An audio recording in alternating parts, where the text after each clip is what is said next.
I'm Anna. I have now been a part of this community for 2 years, which is just, it has enriched me in so many ways. I am disabled. I live with a degenerative disorder and I am primarily homebound. And that is an incredibly lonely experience. And when I joined this community, I was actually running the disability community that I founded at my former synagogue. And I would have not been able to be the leader of the group that I needed to be. Like I led Shabbat candle lightings and little dinners. We had Zoom seders, like that kind of stuff.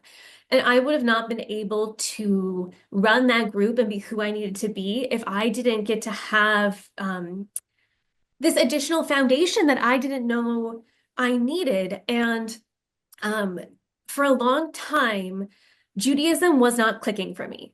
Like, I stopped going to services. I didn't give a dang about Torah reading. Like, I just was so disconnected.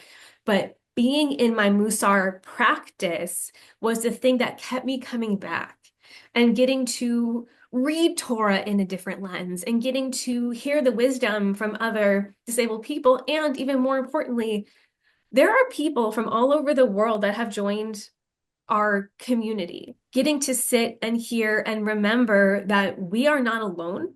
And with the current state of the world, the idea is to make us feel like we are alone and that our lives do not have any inherent value. So one of the midot that we've focused on in the past was yirah, was awe. And that can be a really tough one to sit with, is being in awe of the world, being in awe of the body that I was placed in, right? Like the Moda Ani, like you've put my soul back into my body. I don't necessarily appreciate it, but I'm going to sit with it. I'm going to um, passively and actively observe the awe around me. But when you are given something to focus on and in a different way than other Musar Vads, right? Because we're approaching this another way. So I am approaching when I do my Heshbon Nefesh in a way of how am I staying alive? How am I going to encourage my other disabled friends and community members to want to stay alive, to want to keep going? We need that spiritual resilience, fortitude, tenacity to make sure we keep going. And one of the most beautiful things about Musar is that wherever you are in your Judaism, you don't even have to be doing the God thing, right? You don't have to be doing that. It is accessible to all Jewish people, and it helps us think about how we do and are and being Jewish.